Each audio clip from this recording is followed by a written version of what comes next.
ကံကြီးမားတဲ့ပုဂ္ဂိုလ်တွေဟာသာသနာတော်နဲ့လည်းကြုံတွေ့ခွင့်ရတယ်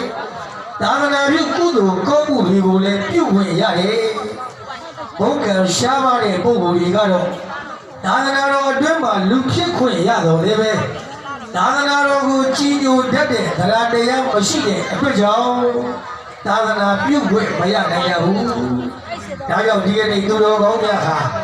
အမတန်ဘုံကံကြီးမားကြတဲ့ပုဂ္ဂိုလ်တွေပါ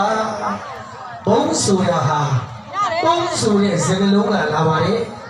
ဘုံဆိုတာဟာပါဠိလိုပုံညဆိုတဲ့စကားလုံးကလာပါတယ်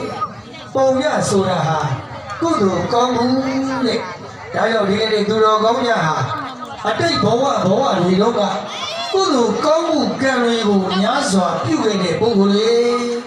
ဘုံကံကြီးမားကြတဲ့ပုဂ္ဂိုလ်တွေဘုံကံကြီးမားကြသည့်အားလျော်စွာ